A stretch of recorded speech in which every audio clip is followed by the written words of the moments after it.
참 예수님. 네, 시작기도 바치고 강의 시작하도록 하겠습니다. 성부와 성자와 성령의 이름으로 아멘. 주님께서는 심판자이시고 차별 대우를 하지 않으신다. 그분께서는 가난한 사람을 차별하지 않으시고 부당한 대우를 받은 사람의 기도를 들어주시리라. 그분께서는 고아의 간청을 무시하지 않으시고 과부가 쏟아놓는 하소연을 들어주신다. 과부의 눈물이 그 뺨에 흘러내리고 눈물을 흘리게 한 자를 거슬러 그가 부르짖지 않겠느냐. 영광이 성부와 성자와 성령께 같이 이제와 항상 영원히 아멘. 성부와 성자와 성령의 이름으로 아멘. 네, 반갑습니다.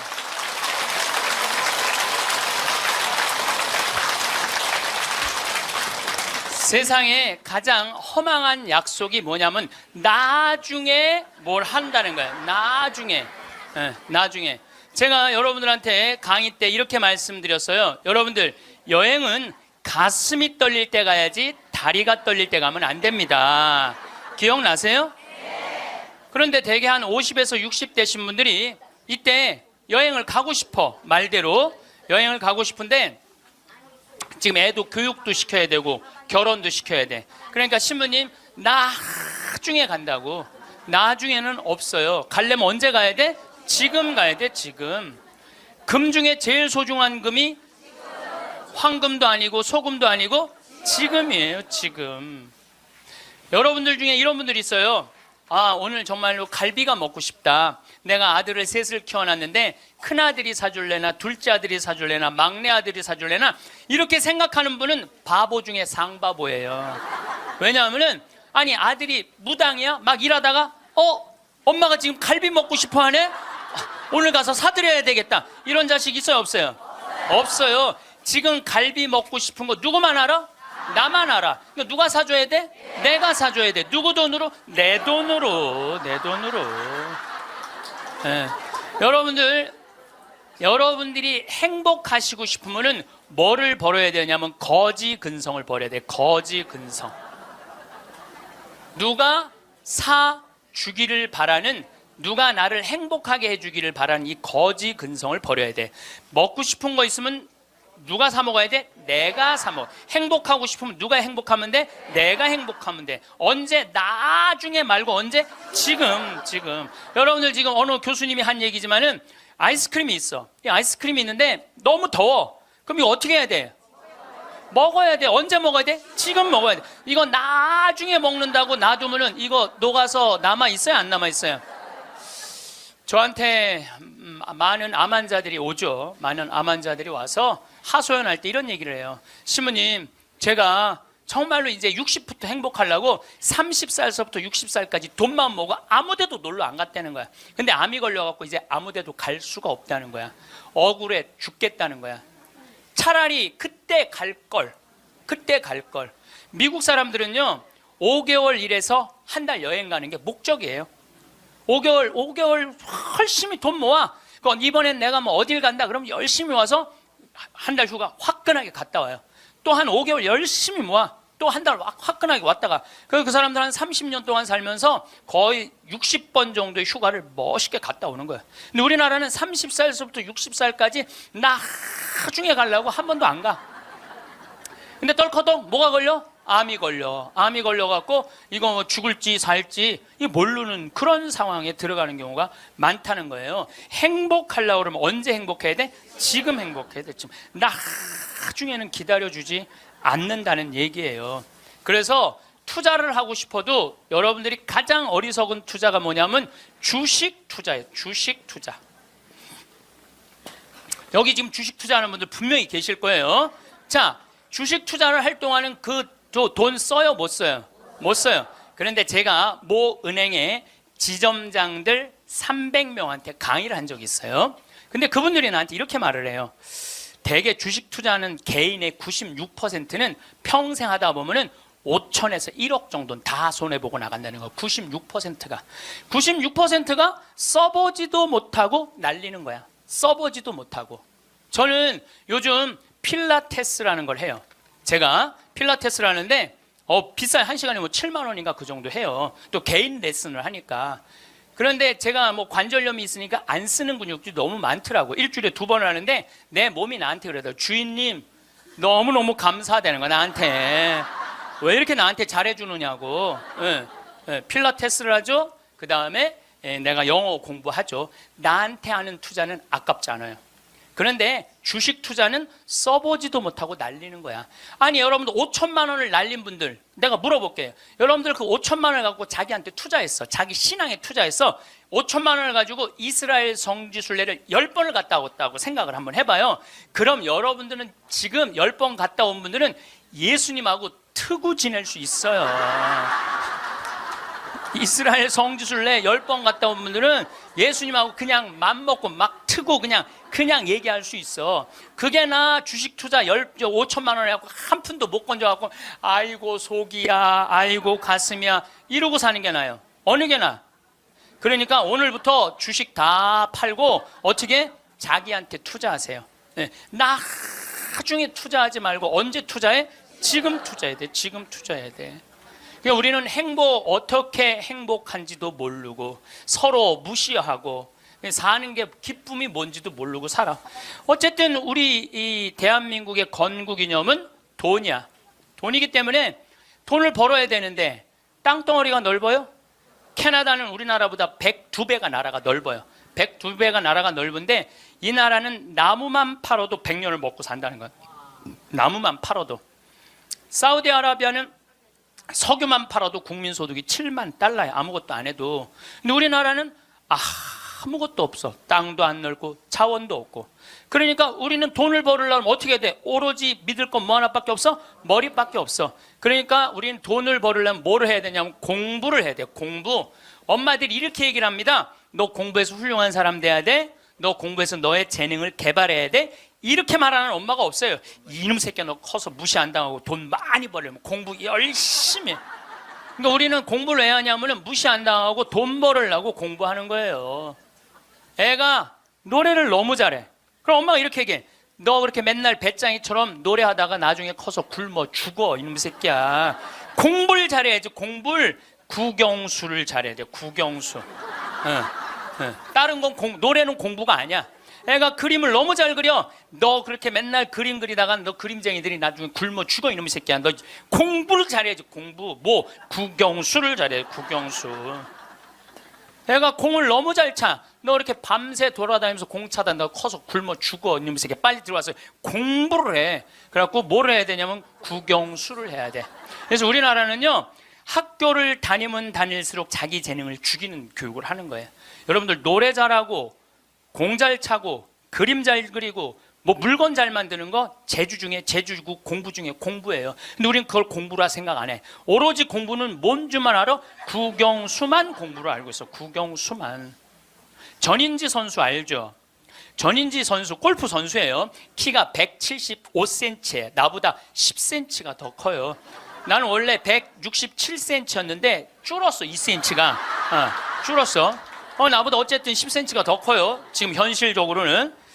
그런데 이 전인지 선수가 올해 US 오픈, 일본 오픈, 한국 오픈, 또 한국에서는 5승을 했어요. 그래갖고 올해 21살짜리가 벌은 돈이 20억이 넘어요. 한 해만. 그런데 전인지 선수는 초등학교 5학년 때 우리나라 12,000명 수학 경시대에서 모여갖고 똑똑한 애들 모여갖고 수학 경시대 중에 1등 안에 대상 받은 애. IQ가 무려 138이에요. 근데 이 아버지는 태권도 선수였던 아버지는 전인지 선수를 공부를 가르치고 싶지 않았어요. 골프를 가르치고 싶었어요. 그래갖고 오전 수업 끝나고 골프 연습장 보냈어요. 오전 수업 끝나고 골프 연습장 보냈어요. 교감 선생님이 난리가 났어요. 아니 이 천재를 왜 수학연재를 운동을 시키느냐. 수학을 가르쳐야지. 그랬더니 조퇴를 계속 해주는 거야. 수업을 안 해주고 오전 수업하고 골프 연습장 가면 조퇴. 오전 수업 끝나고 골프 연습장 가면 조퇴. 수업을 안 쳐줬어요. 그러니까 이 아버지가 참 대단한 아버지야. 내가 보기엔 충청도 서산에 있는 초등학교 자기 딸을 제주도 광양초등학교로 전학을 시켜버려요. 골프 가르치고 싶다고. 그래갖고 전인지 선수는 이렇게 훌륭한 선수가 됐어요. 여러분들, 전인지 선수가 지금 수학 영재로 매일 학원에 막 새벽 1시, 2시까지 공부하고 그리고 뭐 특목고등학교 들어가고 서울대 합격했다고 칩시다. 매일 공부한 전인지 선수가 어떨 것 같아요? 안경 이렇게 두꺼운 거 끼고, 분명히 그랬을 거예요. 안경 두꺼운 거 끼고 허리는 약간 꾸부정해갖고 머리도 이상하게 해갖고 이러고. 전인지 선수가 또 얼마나 예뻐요. 근데 그 미모도 다 없을 거야. 그냥 이러고 지금 서울대학 새벽 2, 3시까지 수학 문제 푸느냐고 그러고 앉아 있을 거예요. 그게 나요? 파란 잔디밭에서 드라이브 딱 치면은 뒤에서 이 관중들이 굿샷 하고 한 번 US 오픈에 9억 딱 버는 게 어느 게 나요? 4일 동안 9억 버는 게. 이번에 부시 전 대통령이 한국에 와서 전인지 선수랑 골프를 치고 갔어요. US 오픈자는 그렇게 VIP랑 골프를 쳐야 되나 봐요. 자, 여러분들, 이 골프를 칠 때는 부시 대통령이 영광일까요? 전인지 선수가 영광일까요? 부시가 영광이죠. 어떻게 지가 US 오픈자랑 골프를 쳐요? 전인지 선수가 지금 수학했으면 부시 대통령 와서 만날 것 같아요? 안 만날 것 같아요? 누군지도 몰라요. 이제는요, 공부 잘한다고 행복한 시대는 끝났어요. 자기 재능을 잘 키우는 사람이 행복한 시대가 온 거예요. 꼭 1등 한다고 행복해? 1등 한다고? 꼭 1등 한다고 행복해요? 나는 고등학교 다닐 때 전교 610명 중에 597등 한 사람이야. 597등. 내 뒤에 딱 13명 있었어. 13명. 고등학교 1학년 때 정말 내 성적이에요. 그런데 작년이 내가 고등학교 졸업한 지 30년 되는 해, 작년이 30년이 되면은 홈커밍 데이 행사를 한대요. 홈커밍 데이 행사라는 건 뭐냐면은 30년 만에 고등학교 졸업한 친구들끼리 다 모여, 호텔에서. 그래갖고 선생님 모셔다가 절도 하고, 그 다음에 누가 출세했는지, 누가 돈 많이 벌었는지, 누가 잘 사는지 못 사는지 확인하는 행사래요. 그게 나는 작년에 처음 들었어. 그런 게 있는 줄. 왜냐하면 난 고등학교 졸업하고 동창 모임을 단 한 번도 나간 적이 없어요. 왜냐하면 길이 다른데. 기숙사 생활 저기 막 7년 하고 신학교 10년 하고 신부됐는데 그 친구들을 만날 일이 하나도 없었어요. 근데 내가 졸업한 고등학교는 지금 현역 국회의원이 3명 있어요. 당 대표도 하나 있어요. 우리 학교 졸업생 중에. 현역 국회의원이 3명이나 있어요. 그래서 우리 시의 시장님도 우리 학교 5년 선배야. 나하고도 아주 친해. 그러니까 명문이죠, 명문. 근데 이제 뭐 음악회도 하고 그 호텔에 모여갖고 하는데 초청 강의 시간이 있대요. 근데 동창들이 모여서 회의를 했대. 우리 학교 졸업생 중에 가장 훌륭하게 된 사람이 누구냐? 그 사람을 데려다가 강의를 듣자. 근데 나래, 나 597등. 아니, 1등을 데려다가 듣지 왜 597등을 데려다 들어? 그거는 우리 학교 출신 중에는 정부에서는 현재 차관까지 올라가 있는 친구가 있대요. 차관까지. 꽤 명문 학교죠. 훌륭하게 된 사람은 나보다 훨씬 많아요. 근데 우리 친구들이 훌륭하게 된 사람을 초청한 게 아니에요. 자기가 하고 싶은 것 사는 사람을 초청한 거. 왜냐하면 난 중고등학교 때 가장 하고 싶었던 게 신부님이에요. 너무너무 신부님이 되고 싶었어요. 그래서 597등 가지고는 신학교 원서도 못 내는 거. 원서도 어디다가 원서를 내. 그래서 오로지 신학교 가고 싶은 그 욕구에 공부 열심히 했어요. 그래서 고등학교 2학년 때는 전교 25등까지 올라왔어요. 전교 25등. 이것도 진짜고 이것도 진짜예요. 네. 근데 내가 나온 고등학교는 그때만 해도 서울대 연고들 1년에 100명씩 갔어요. 1년에 100명씩. 그렇게 성적이 좋았는데도 나는 서울대 연고대 관심도 없었어요. 오로지 어디만 관심이 있으면 신학교. 내 최고의 목표는 신학교예요. 신학교 합격을 했는데 온 세상을 다 얻은 것 같았어. 온 세상을. 그리고 신학교 7년 동안 정말 행복하게 지냈어요. 아니 먹여주지, 재워주지, 얼마나. 그리고 신경 하나도 안 쓰게 여자도 못 만나게 하지. 얼마나 좋아. 얼마나 행복해요. 그래서 서품을 받았는데 보좌 신부 3년을 했는데 16,000명 본당, 14,000명 본당, 5,000명 본당 보좌 신부를 했어요. 근데 우리 천주교 교우들 보좌 신부 바라보는 눈이 어떠냐면 하트야, 하트. 얼마나 보좌 신부를 사랑해요. 그 28, 29, 30살에 그렇게 사랑받을 수 있는 젊은이가 얼마나 됐어요. 만약에 내가 장가를 갔다면은 그때 맨날 마누라한테 두들겨 맞으면서 마누라가 그래서 나가 죽어 그렇게 살 거면 맨날 그런 소리 들었을 거야. 그런데 사제가 되니까 그렇게 사랑을 받고 본당부 신부 10년 동안은 교우들이 나를 떠받들고 업고 다녔어요. 정말 나는 평택 비전동, 경기도 광주 오포 능평성당 두 본당의 교우들한테 정말 감사해요. 부족한 것이 참 많은 신부임에도 불구하고 정말로 전 세계에서 대한민국 교우들처럼 신부들한테 잘하는 교우가 어디 있어요. 10년 행복하게 지냈죠. 그리고 이제 강원도 평창에 가서 산 지 12년이 되는데 정말 요즘 같은 경우는요, 아침에 마당에 딱 서면 물 한 개 펴요. 밤낮 기온차가 있기 때문에 물 한 개가, 여러분들 물 한 개 피는 거 어떤 거 모르죠? 쫙 피어올라요. 그냥 눈에 보여요. 그리고 단풍이 쫙 있지. 마당에, 생태마을 마당에 딱 앉아서 강을 내려다보면 근심 걱정이 하나도, 걱정할 게 뭐 있어? 마누라가 있어, 자식이 있어. 근심 걱정이 하나도 없는. 얼마나 행복해. 그러니까 친구들이, 동창들이 와서 나한테 와서 보는 거, 야, 너 정말로 행복해 보인다. 왜냐하면 하고 싶은 일을 하니까, 하고 싶은 일을 하니까 행복한 거예요. 1등이 행복한 게 아니에요, 여러분들. 정말 행복한 거는요, 꼴등도 행복한 나라가 행복한 거예요. 1등이 행복한 나라는 행복한 나라가 아니에요. 작년에 서울에 또 잘 사는 동네에 48살 먹은 명문 사립대 나온 사람이 자기 부인 43살 부인 죽이고 13살, 8살 딸 목졸라 죽였어요. 아시죠? 근데 이 집이 아파트가 11억이래. 11억인데 이 주식 잡아서, 근저당을 잡아서 5억을 날렸대요. 5억을. 그리고 6억이 남은 거죠. 그런데 이제 날리고 난 다음에 왜 죽였느냐? 더 이상 강남에서 최고의 생활을 할 수 없다면 얘네들이 자괴감을 느낄 거라는 거야. 이렇게 사느니 차라리 죽는 게 낫다고 그러고 부인도 목 졸라 죽여, 딸들도, 멀쩡한 딸들도 목 졸라 죽인 거예요. 그러면 11억 아파트에 5억 날리면 얼마 남는 거예요? 6억 남죠? 부인 통장에 3억 현찰이 있었대. 부인이 차분히 돈을 모아놔서. 그럼 9억이야. 꼭 강남에서 살아야 돼? 그 9억을 가지고 평창에 와서 살면은요, 평창에 와서 살면요, 갑부예요. 우리 땅 좋은 거 하나에 15만이 한 평에. 그러면 한 300평 사봐야 한 4,500만 원, 5천만 원이에요. 그리고 집 기가 막히게 잘 지면은요, 한 1억 5천이면 정말 이 서울의 어떤 집보다 멋있게 질 수 있어. 그래봤자 2억이야, 2억. 그리고 7억이 현찰로 남으면요, 평창에서 갑부로 살 수 있어요. 근데 우리는요, 1등에만 목을 매기 때문에 내려앉는 걸 할 줄 모르는 거예요. 내려앉는 걸 할 줄 모르는 거예요. 여기 있는 분들도 가만히 있어요. 난 망했어. 그리고 가만히 정신 차려보면 그래도 건질 게 많거든.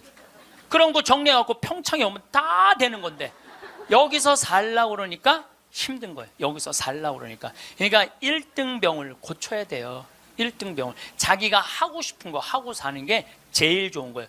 우리 집에 조카가 하나 있는데 3년 전에 내가 잠비아를 데리고 갔다가 얘가 말라리아에 걸렸어요. 그래갖고 여러분 1년에 말라리아로 걸려 죽는 숫자가 얼마냐면 300만 명이에요. 300만 명. 예. 근데 처음에는 말라리아인지 뭐 독감인 줄 알고 계속 수원에 있는 병원에 있었어. 근데 보니까 이게 치료가 안 되는 거야. 점점 백혈구 수치가 올라가는 거야. 죽기 직전까지 올라간 거야. 너무너무 놀래갖고 내가 여기 서울 국립의료원에 입원을 시켜놓고 마침 서울대병원에 내가 강의를 나가니까 전화해갖고 최고로 좋은 감염내과 의사 찾아서 우리 조카 좀 내가 조카 하나 잡게 생긴 거 아니에요. 지금 아프리카 데리고 가서 조카 좀 살려. 그리고 내가 그날 내 평생에 그렇게 간절하게 기도한 적이 없어. 하느님, 우리 조카만 살려주면 내가 열심히 살겠습니다. 딴 생각 안 하고 내가 열심히 기도했어요. 조카가 살아났어요. 기적같이 살아났어요. 정말 죽으려고 그러다가 살아났어요. 근데 얘가 그 말라리아 걸리기 전에는 화학과를 다녔어요. 근데 별로 행복해 보이지 않더라고. 애가 화학과를 다녔던 애가. 근데 말라리아 치료되고 난 다음에 학교를 때려쳤어요. 얘가 어렸을 때 성우를 하고 싶어 했어요. 그래서 뭐 바이올린도 배우고 피아노도 배우는 아이예요, 원래는. 근데 하악과를 간 거야. 바이올린하고 피아노 배우는 애가, 성우하고 싶은 애가 하악과를 가니 얼마나 한심해요. 그랬더니 나한테 그러는 거야. 삼촌, 내가 학교 때려쳤어. 그래서 왜? 그랬더니 내가 죽음 직전까지 가보니까 내가 좋아하는 걸 하다가 죽는 게 자기가 옳게 사는 거라는 생각이 들더래요. 그래서 얘가 공부를 해갖고 뮤지컬 학과를 들어갔어요.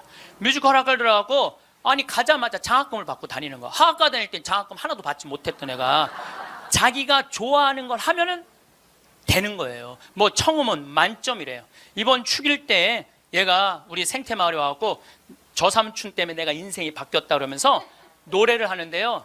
정말로 웬만한 기성 그 뮤지컬 가수보다도 정말 잘한다고 하면 좀 문제가 있겠지만 절대 노래를 기가 막히게 잘하더라고. 얘가 노래를 얼마나 잘하는지 얘가 나하고 목소리가 똑같아.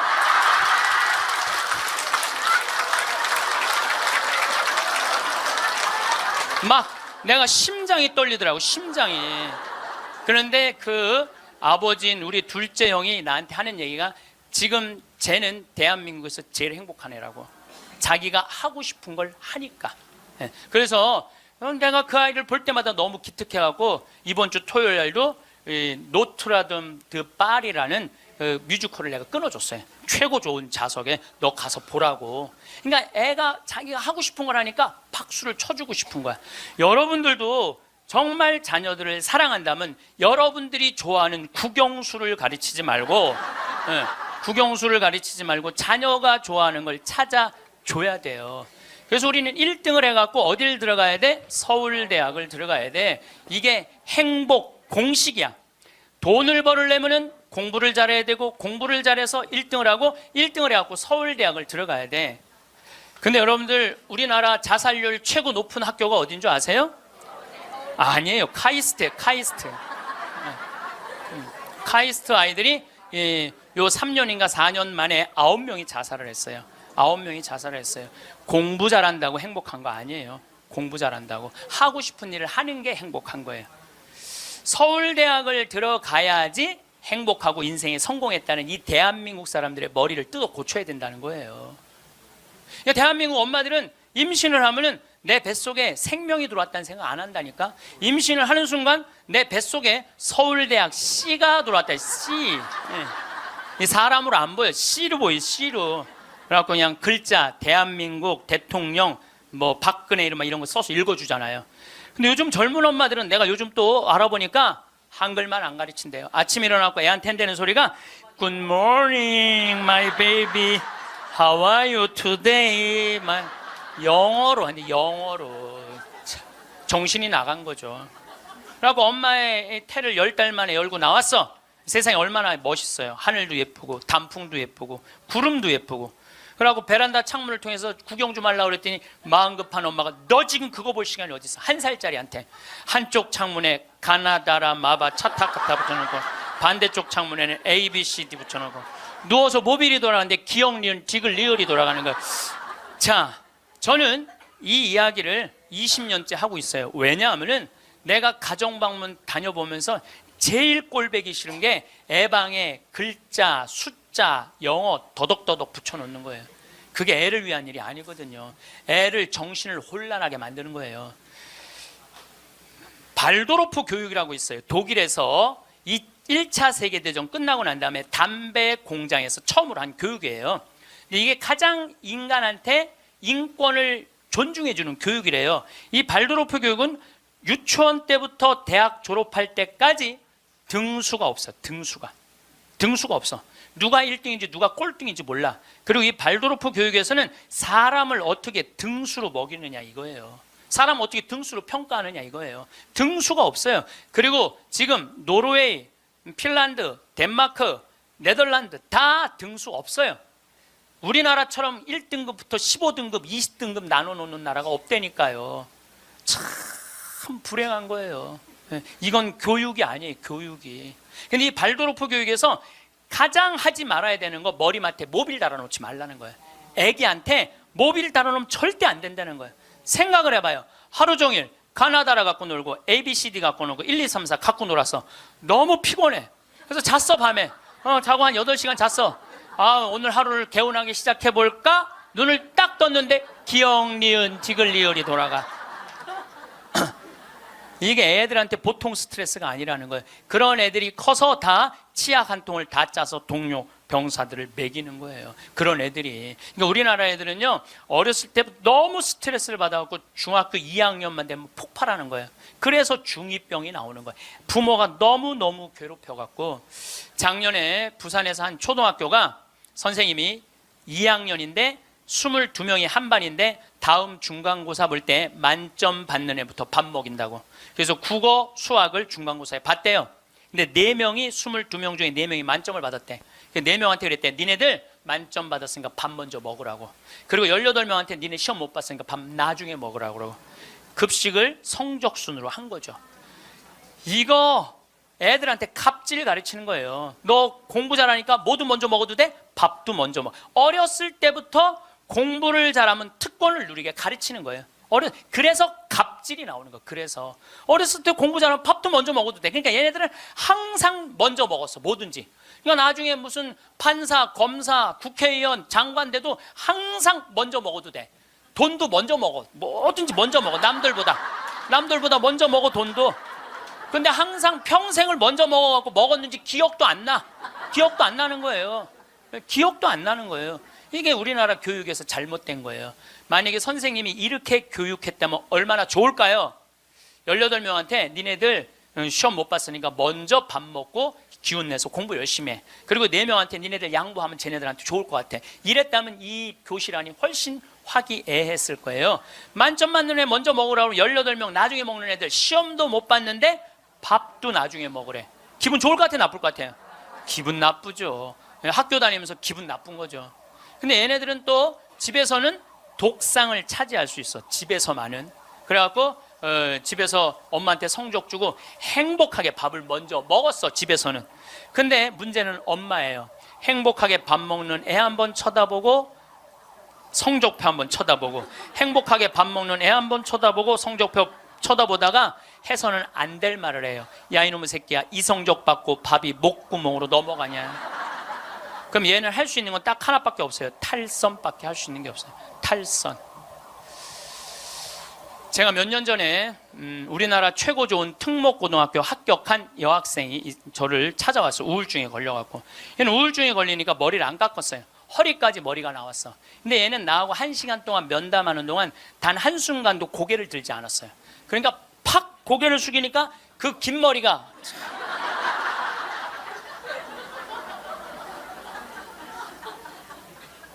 나는 걔 얼굴을 1시간 동안 못 봤어요. 까만 머리만 봤어. 까만 머리만. 근데 얘가 하는 말이 이런 말이에요. 자기는 초등학교 4학년 때까지 너무 행복했대요. 공부도 잘하고 시골에서. 근데 선생님이 엄마를 부르더니 얘는 여기다 놓기 너무 아까운 애라고. 공부를 너무너무 잘하니까 평촌으로 보내라고, 학원만은. 그래서 평촌으로 엄마가 전학을 보냈대요. 근데 여러분 이거 생각해야 돼요. 아이는 전학을 한번 가면은 엄마 뱃속에서 새로 태어난 것 같이 새로운 환경에 놓인대요. 친구 새로 만나야지, 선생님 새로 만나야지, 가는 길 다르지. 그만큼 힘든 거야, 전학을 한번 가면은. 근데 가자마자 전교 1등을 했대요. 그러니까 바로 왕따를 당했대요. 바로 왕따를 당했대요. 그냥 사는 게 너무너무 학교 다니는 게 지겨웠대요. 근데 오로지 공부 잘하니까. 거기서 너무너무 공부 잘하니까 선생님이 엄마를 부르더니 얘는 평촌에 놓기 너무 아깝다고 일산으로 보내라고. 일산으로 갔대요. 중학교 올라가고 일산에서도 공부를 너무 잘한 거야. 그랬더니 선생님이 엄마를 부르더니 얘는 여기다 놓기 너무 아깝다고 강남으로 보내라고.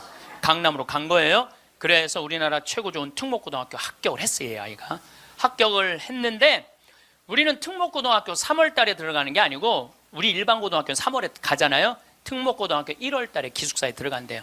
그래서 1월, 2월 2달 만에 고등학교 2학년 과정을 다 마친대요. 워낙 똑똑한 애들이니까. 그러니까 걔네들이 다 예일대, 하버드대, 서울대 막 2학년 때 다 가는 거예요. 3학년 때까지 안 가. 2학년 때 다 가는 거야. 선행학습 하니까. 근데 첫날 공부를 하고 저녁에 양치를 하려고 그랬는데 치약을 안 갖고 왔더래. 그래갖고 한 방이 6명이 있었는데 5명한테 치약을 빌려달라고 그랬더니 치약을 빌려주는 애가 한 명도 없더래요.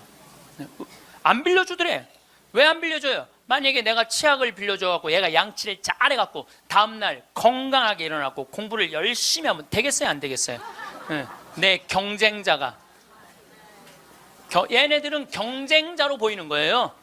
친구로, 동료로 안 보이는 거예요. 그래갖고 뭐를 해야 돼? 1등을 해야 돼. 그래갖고 뭘 해야 돼? 출세를 해야 돼.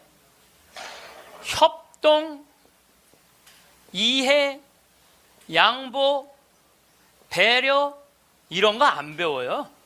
이런 거 안 배워요. 경쟁, 1등, 출세, 돈, 이걸 배우는 거예요.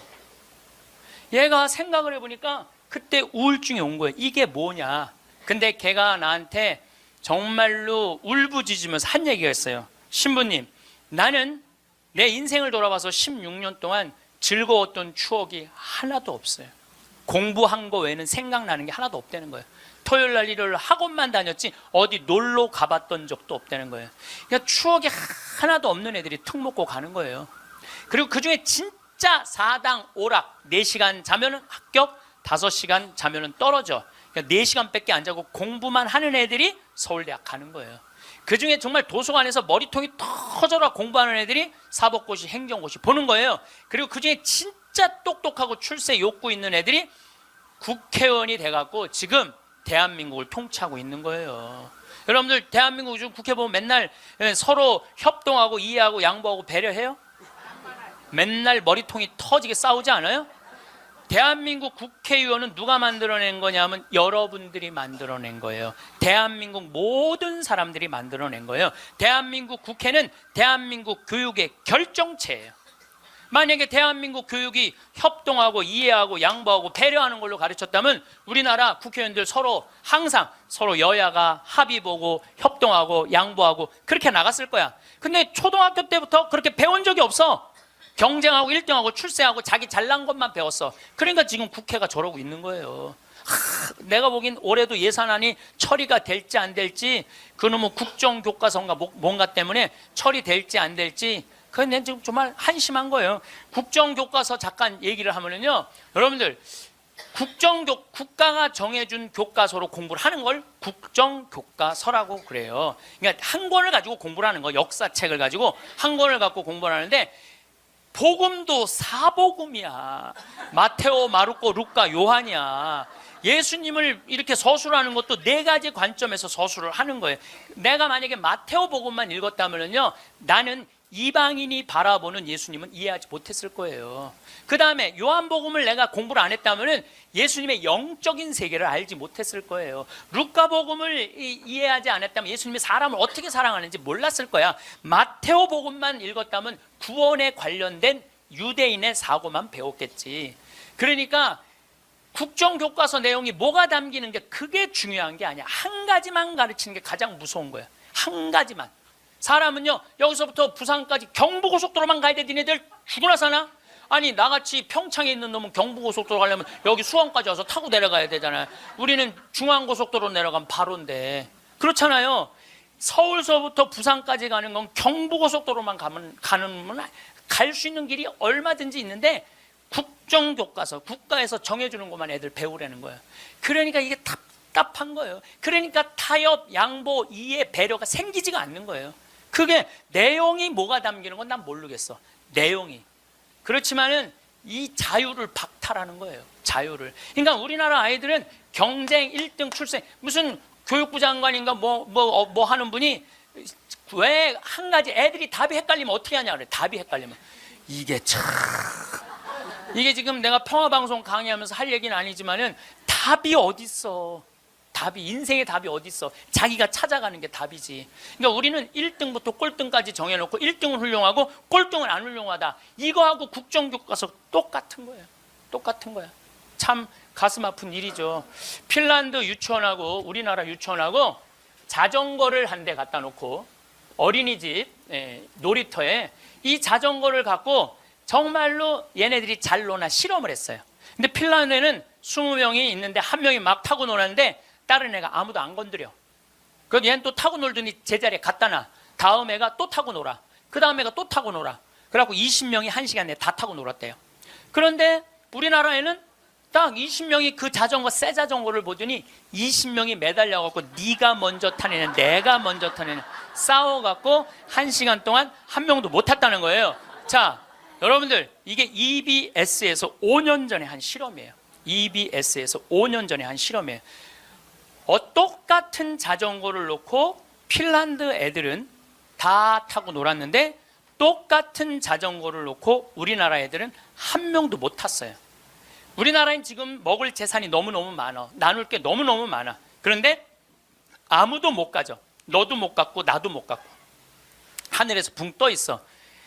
천국은 나누느냐 나누지 않느냐로 결정돼요. 천국과 지옥은. 여러분들, 이 하느님이, 제가 늘 말씀드리잖아요. 하느님이 째째한 분이 아니에요. 천당, 지옥 다 먹을 거 상다리가 부러지게 차려놔. 너무 많이 차려놓으니까 상이 너무 커. 그러니까 젓가락이 저기까지 먹어야 되니까 우리 팔 2배만 해. 전부 다 젓가락이. 천국에 가보니까 살이 다 통통 쪘어. 왜 쪄? 이걸 찝어갖고 저쪽에 있는 애한테 너도 한번 먹어봐, 너도 한번 먹어봐, 너도 한번 먹어. 서로 먹여주는데, 지옥은 자기 팔보다 2배 긴 젓가락을 쥐고 저만 먹으려고. 이 자전거하고 이거하고 똑같은 거예요. 우리나라도 지금 똑같아요. 우리나라 정말 돈이 많은 나라인데 다 여유가 생겼는데 아직도 자기 입에만 집어넣으려고 그래. 자기 입에만 집어넣으려고 그러는 거야. 그러니까 협동, 이해, 양보, 배려가요, 미래 세계는 성공할 수 있는 길이에요. 경쟁, 1등, 출세가 성공의 길이 아니에요. 빌 게이츠가 며칠 전에 얘기했잖아요. 미래 세계는 나누는 나라가 경쟁이 있는 나라라고. 나누는 나라가 경쟁이 있는 나라라고. 제가 1년에 도로를 9만 킬로를 다녀요. 내 차로 9만 킬로. 택시 기사들이 1년에 얼마를 뛰느냐 하면 4만 5천 킬로를 뛰어요. 근데 나는 9만 킬로를, 나는 택시를 했어도 택시 기사들보다 2배 돈을 더 벌었을 거야. 9만 킬로를 뛰니까.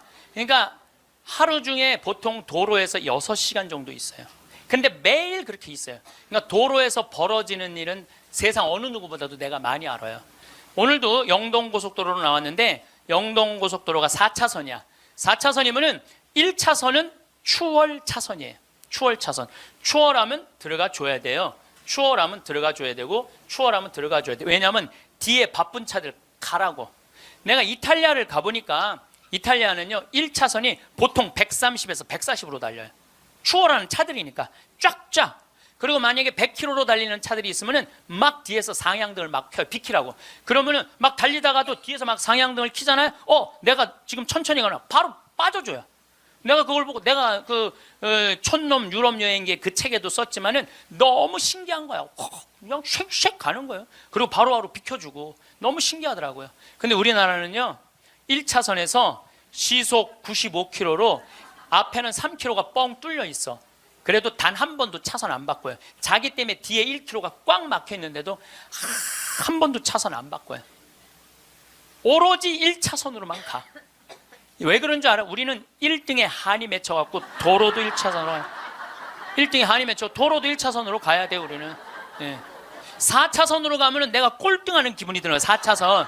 그래서 여러분들 한번 보세요. 우리나라 이제 4차선 도로를 가보시면은요 4차선이 텅텅 비일 때가 대부분이에요. 1차선은 꽉 차도. 죽으나 사나 1차선이야. 그러니까 너무 열받으니까 쫓아가고 야구 방망이로 앞에 앞유리를 깨고 3단봉으로 내리치고 비비총으로 쏘고 서로 양보를 못하는 거예요. 자존심이 상하는 거예요. 아니 자기가 좀 늦으면 2차선으로 가든 3차선으로 가든 4차선으로 가는데 우리는 이게 안 되는 거예요. 그리고 방향 지시등을 켜주는 건 예의야. 뒷사람에 대한 예의야.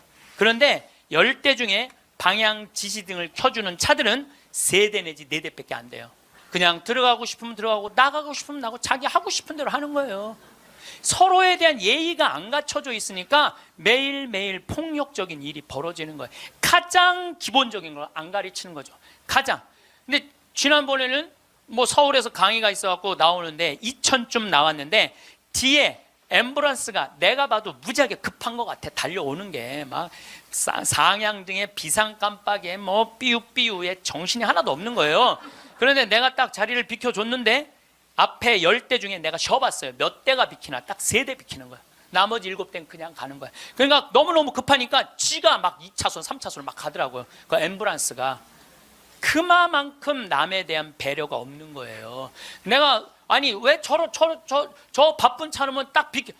미국이나 캐나다는요, 앰뷸런스나 경찰차가 소방관차가 딱 하잖아요. 모든 차는 양쪽 쫙 갈라져요. 그리고 아예 서버려. 그 차 가라고. 그게 기본적인 배려예요, 배려. 근데 우리는 왜 안 비키냐 그랬더니 그런 심리가 있대요. 저 안에 아무도 없을 거야. 지가 바빠서 저거 키고 가는 걸 거야. 이런 심리가 있대요. 참 얼마나 우리가 지금 기본이 안 돼 있는 이게 지금 우리의 문화 안에 있는지 몰라요. 지난 1월 달에 제가 괌에 강의를 갔어요. 괌에 강의를 갔는데 저녁에 나하고 같이 간 신부님이 시내 구경 나가자고 해서 나갔어요. 근데 건널목을 건너려고 그랬는데 두 걸음을 걷는데 빨간불이 딱 켜졌어. 어떻게 뒤로 딱 물러났죠. 뒤로 물러났더니 그 앞에 있는 차가 나보고 웃으면서 가라는 거예요. 네가 가던 길이니까 가라는 거예요. 뒷차들이 쫙 서 있는데 나는 빨간불이고 자기는 파란불인데 나보고 가라는 거야. 항상 선진국에 가보면은요, 누가 우선이냐면 사람이 우선이에요. 사람이 건너겠다면 차는 자기가 파란불이라도 서요. 그리고 신호 없는 데는 당연히 자기가 알아서 서요. 그 내가 또 보고 배운 게 많으니까 난 기사가 있으니까 보통 70 먹은 아줌마가 길을 건너려고 그러면 뒤로 돌아다 보잖아. 2차선에서 2개 차선 여기만 이면 도로 주택가에. 그럼 내가 그래요. 저분 길 건너려고 그런다. 서라. 1년 동안 그냥 가는 거예요. 핸대는 소리가 차 조심해야지 왜 내가 조심하느냐고. 그러니까 사람이 차 조심을 해야 돼. 차가 사람을 조심해야 되는데 우리는 사람이 차를 조심해야 돼. 하도 내가 잔소리를 하니까 요즘은 서요. 딱 우리가 서갖고 웃으면서 가라고. 그럼 70 먹은 아줌마가 느닷없이 우리가 쓰잖아요. 웃으면서 가라고 그러잖아요. 그럼 70 먹은 아줌마가 우리 차를 보고 표정이 이런 표정이야. 진짜 가도 돼? 이런 표정이야. 진짜 가도 돼? 이런 표정. 그래서 우리가 웃으면서 진짜 가도 돼요. 예. 그럼 그때서 웃으면서 건너가요. 그러니까 자기를 위해서 차가 서준다는 건 상상을 못하는 거죠. 자기를 위해서 차가 서준다는 거는. 제가 지난번에 원주 국토관리청에서 강의가 있었어요. 원주 국토관리청에서 강의가 가깝잖아요. 내가 운전하고 나갔어요. 운전하고 나갔는데 치악체육관에서 강의 끝나고 돌아오는데 치악체육관에서 가는데 도로 한가운데 젊은이가 라켓 2개를 뒤에다가 메고 가운데 갇힌 거야. 걔네들이 갇혀 있는데 차들이 싱싱 달리더라고. 건널목 한가운데 갇혀 있는데. 그래서 내가 차를 딱 세웠어요. 내가 쓰니까 뒷차들도 다 섰죠. 한 개 차선이니까 다 서갖고 내가 쓰면서 웃으면서 건너가라고. 그랬더니 젊은이 둘이서 날 보고 하는 표정이 진짜 가도 돼? 이런 표정이야. 진짜 가도 돼? 그래서 내가 진짜 가도 돼. 그랬더니 얘네들이 이 산더미만한 애들이 딱 건너가다가 갑자기 내 차로 몸을 돌리더니 90도 인사를 하고 가는 거예요. 걔네들 기분 좋게 건너가고 나 기분 좋은데 걸리는 시간이 3초밖에 안 걸렸어요. 3초. 근데 우리는 그 3초를 내놓지 못하는 거예요. 사람을 무시하는 거죠. 사람을 존중해 주는 게 아니라 사람을 무시하는 거예요. 제가 영어학원 다닌다고 이제 영어학원을 다니는데 이제 지하에다 주차를 해놓고 이제 올라와요. 주차 1층에서 이제 내려야 돼요. 저는. 근데 이제 3층, 4층에 중학교 애들 영어 이제 학원이 있어요. 그 딱 내리면은 1층에서 내리려면 애들이 한 20명 서 있어, 바깥에. 안에 이 엘리베이터 안에 사람이 꽉 차 있어. 근데 내리는데도 걔네들 밀고 들어와요. 내리는데도. 학원은 다녀서 뭐해? 가장 기본적인 게 아무리 국영수를 잘하면 뭐해? 가장 기본적인 질서를 안 지키는데 지금 여러분들 자녀들한테 백날 공부 가르쳐 봐요. 남을 양보하고 배려하고 남에 대한 어떤 협동이라든지 이런 게 안 가르쳐주면, 안 지켜주면 공부해나 마나예요. 지금 대한민국은요, 밑빠진 독에 물 붓고 앉아 있는 거예요. 이건 교육이 아니에요. 진정한 교육은 뭐냐면 사람을 존중해 주는 거예요. 자유를 존중해 주는 거예요. 선택권을 주는 거예요. 국정교과서로서 선택권을 뺏는 게 아니고, 그게 교육이고 그게 자유고 그게 민주주의예요. 그게 예수님이 원하는 거예요. 어느 누구도 무시하지 말라는 거, 이게 예수님이 원하는 거예요. 여러분들도 우리 삶 안에서 내가 얼마나 사람을 존중하고 사람을 배려하나 좀 생각을 해봐야 될 것 같아. 근데 이게 하루아침에 생긴 게 아니야. 하루아침에 사람을 무시하는 게 생긴 게 아니라니까. 조선 500년 내내 사람을 무시하는 문화가 배 있어요. 누가 조선이 선비의 나라라고 그래. 선비는 10%밖에 안 됐어요. 90%는 평민이고 노비야. 90%는 온데간데 없고 조선이 선비의 나라라고. 그 10%만 위한 나라야. 부자만을 위한 나라일 수가 있다는 거죠. 조선 500년에 대한 이야기는 다음 시간에 이야기하도록 하겠습니다. 마침 기도 바치겠습니다.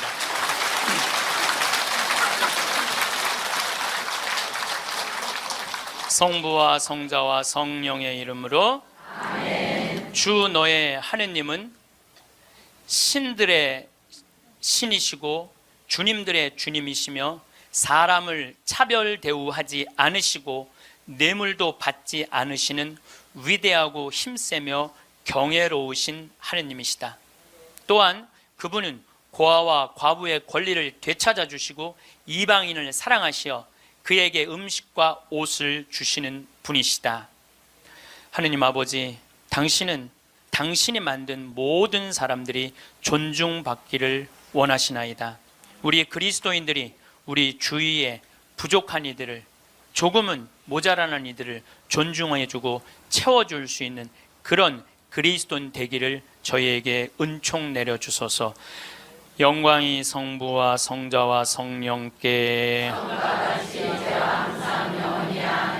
성부와 성자와 성령의 이름으로 아멘. 감사합니다.